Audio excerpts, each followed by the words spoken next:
Hello, welcome to this session on firewall best practices to block ransomware. Ransomware is becoming more and more of a problem all the time. There's nearly a new story in the news every day of a high-profile organization having been hit by ransomware. For example, recently Honda, Mercedes, a number of other high-profile organizations were attacked. And take note of this particular headline about this attack being a lesson in segmentation. We'll specifically talk about best practices for this later. And of course, smaller organizations are getting hit just as often, but that doesn't necessarily make the news. In fact, no organization or size is immune. According to our own extensive survey data conducted through an independent research firm, approximately half of organizations got hit by ransomware last year. And it doesn't really matter what size or vertical your company is in. It's basically a coin toss if your organization is going to be targeted. But fortunately, there's lots you can do to make your organization less appealing as a target, if not impossible to victimize. And that's what we're going to talk about here today. As you can see from the survey responses in this table on attack entry points, ransomware most often gets into an organization through an email attack or a file with a malicious link or content associated with it, or through attacks on exposed servers.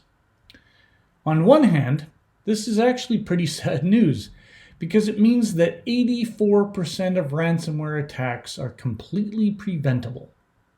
The good news is that 84% of attacks are preventable, which is the topic of this session today. To better understand how to prevent attacks, we need to understand how they work. Typical ransomware attacks are highly complex.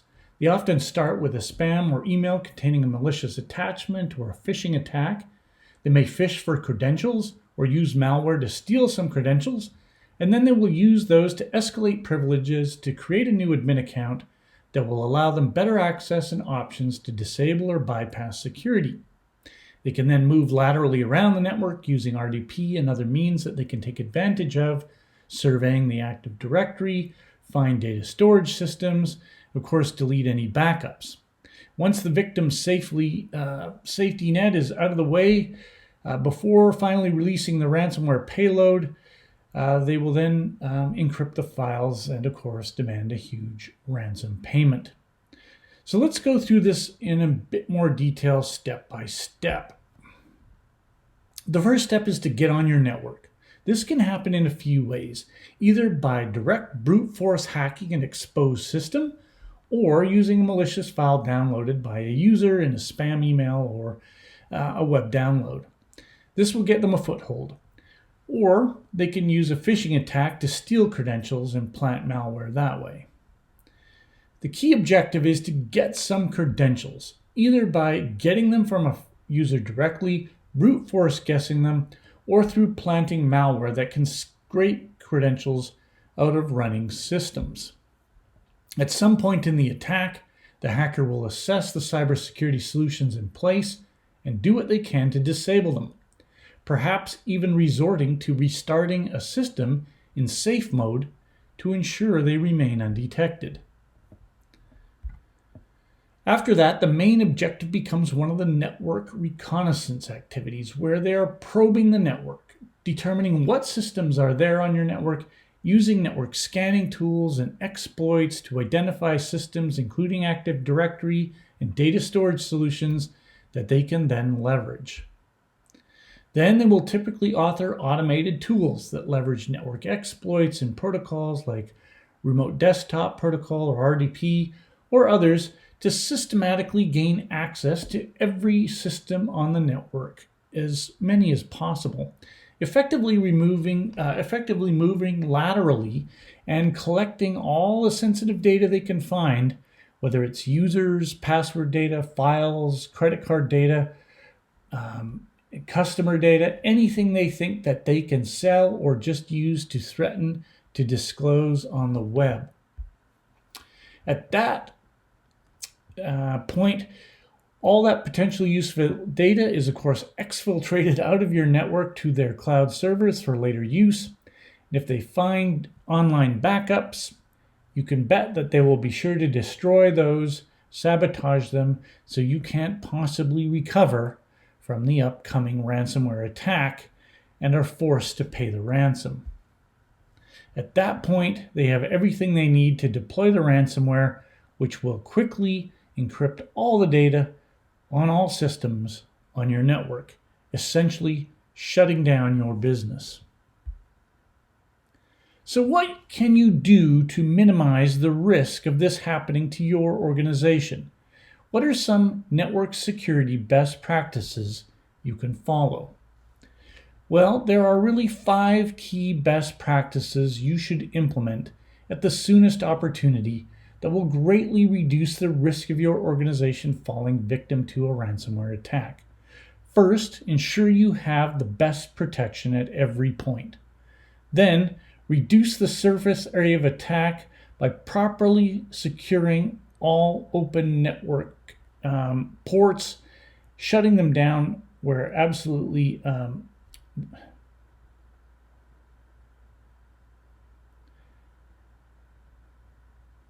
First, ensure you have the best protection at every point: firewall, email, endpoint, and server. Then reduce the surface area of attack. Properly firewall and secure your network exposure, closing all unnecessary open ports and securing any necessary open ports with IPS. Then use VPN for remote access.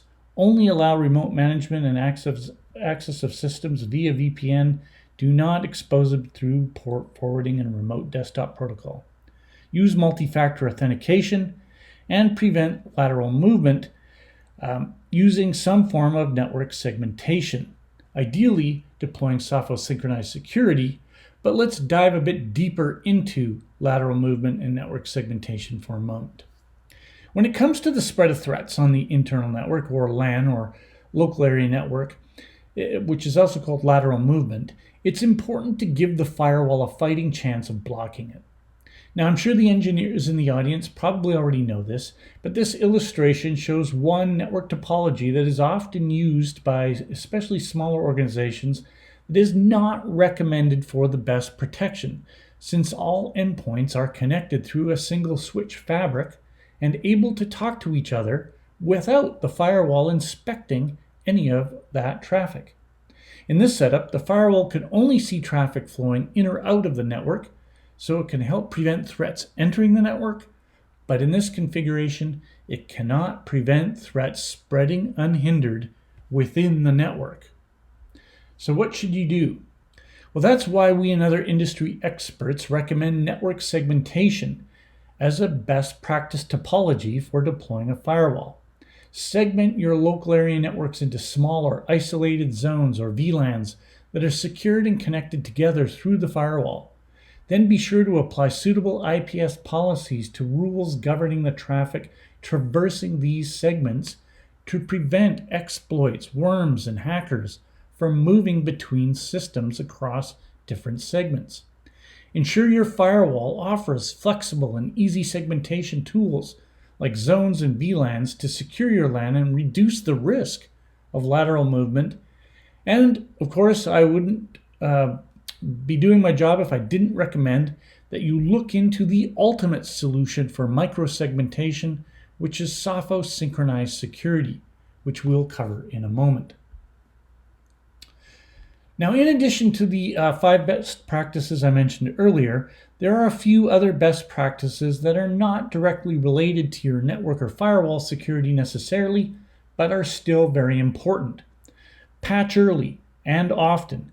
Keep ahead of the exploits that are being found out there. Train your end users on how to identify phishing attacks. Perform backups and secure those in an off-site somewhere that they can't be attacked by folks who have access to your network. And then use strong passwords, of course. All right, let's have a look at 15 ways XG Firewall and Sophos Synchronized Security can help.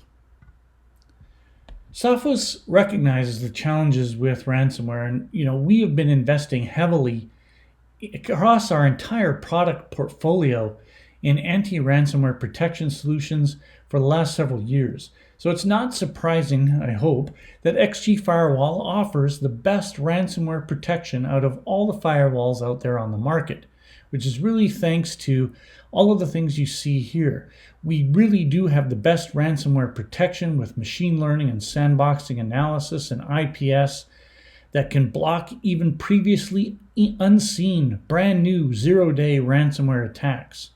We're the only firewall in the market that offers an automated threat response when you do get hit that will isolate it and prevent it from moving laterally, that microsegmentation we talked about. And we also offer unmatched visibility and management so that you can see what's going on in your network, be aware of any threats that have taken a foothold in your network, and be able to action them right away. And one unique advantage that Sophos brings to the table is synchronized security. I've mentioned this a couple of times. We were the first vendor to integrate firewall and endpoint products together to enable them to share information and automatically respond to incidents. This is what we call synchronized security because it's synchronizing the protection between your endpoint and your firewall. It's been a disruptive innovation in the industry as many other firewall vendors have been scrambling ever since to integrate endpoint protection into their product lines, and of course they've done so with varying degrees of success. No one can match the simplicity, elegance, and rich features that synchronized security delivers. And all you need to make this work is XG Firewall and our leading Intercept X, or if you prefer us to manage it for you, you can take advantage of our managed threat response service, which is all managed through Sophos Central, our free cloud-based management solution, and it's all backed with threat intelligence from Sophos Labs. Now let's have a look at how XG Firewall and synchronized security can help with a ransomware attack. The first way Sophos can help, whether you use the email protection integrated into the firewall or our cloud-based email protection, is that it will identify and stop malicious spam and phishing attacks before they get into your user's inbox. And equally importantly, we also offer an end-user phishing attack training solution that allows you to ensure your users know how to identify a phishing attack should one come their way. Next, XG Firewall can easily enable you to tighten your network security, close any open ports, secure any must-have open ports, and limit access to internal systems only through our extensive free remote access VPN options. Now, what if an attacker gets credentials to one of your systems and restarts it in safe mode to bypass protection? Well, one of the features of Sophos Synchronized Security is our heartbeat connection between firewall and endpoint that is continuously sharing telemetry and health status. If the endpoint protection is disabled as it would be when it's restarted in safe mode by an attacker, that removes the heartbeat signal. And that host is still active on the network. So it will trigger a missing heartbeat condition, which is a clear signal that you have a compromised host on your network and is being displayed right there on your control center, as you can see here. This will automatically invoke lateral movement protection, where the firewall communicates via that security heartbeat with all the other healthy endpoints on the network to advise them of the compromised host to prevent the spread of this attack. They will ignore any connections from that compromised host, effectively stonewalling it. In addition, thanks to dynamic firewall rules that incorporate endpoint health into the access rules in the firewall, XG Firewall will automatically isolate the unhealthy host instantly and automatically from the internet and other segments of the network, so it's unable to spread or steal data from servers or reach attackers' servers. This is the only firewall on the market that works with an endpoint solution to provide this kind of automated response to threats. Now, what if an attacker is trying to reach out to other parts of the network, maybe using scanning and reconnaissance tools? Well, that's where segmentation and IPS come into play, which will identify the scanning tool, the exploit, block it, and flag the originating host as compromised, as you see here, setting its heartbeat to red or at risk. That, of course, also kicks off the same chain of automatic threat response events we just discussed for missing heartbeat. A red heartbeat condition has the same effect. It will trigger lateral movement protection, stonewalling that compromised host from other endpoints on the network, and it will also be cut off at the firewall from other parts of the network to prevent spread and the loss of data. Now, if somehow all of this previous activity got undetected, or you just have a rogue user who's trying to exfiltrate data from your network, XG Firewall will automatically flag that as well and block it potentially. What you'll see is any access to unsanctioned cloud applications will be flagged for you on the control center in XG Firewall. And if it happens to be malicious code or a desktop application like peer-to-peer application, even if it's using encryption, synchronized application control will work between firewall and endpoint to determine what that application is that is exfiltrating data and allow you to detect and identify it and deal with it the way you see fit. So all of this adds up to the best ransomware defense you can get anywhere with XG Firewall, Intercept X, and Synchronized Security. That concludes our session on firewall best practices to block ransomware. In summary, there are 5 key best practices you should implement at the soonest opportunity that will greatly reduce the risk of your organization falling victim to a ransomware attack, ensure you have the best protection at every point, reduce the surface area of attack, use VPN for remote access and management of servers, use multi-factor authentication, and prevent lateral movement by using network segmentation. Then there are a few other best practices that are maybe not directly related to your network or firewall security, but are still important, and that is patch early and patch often. Make sure your end users are trained to identify phishing attacks. Make sure your backups are secure and off-site or offline, and ensure you are using strong passwords on all systems. And if you're interested in equipping your organization with the best protection possible against ransomware, be sure to look at XG Firewall and Synchronized Security. It offers the world's best visibility, protection, and response to ransomware attacks. If you want to learn more, download the latest white paper today at sophos.com. Thank you very much for watching.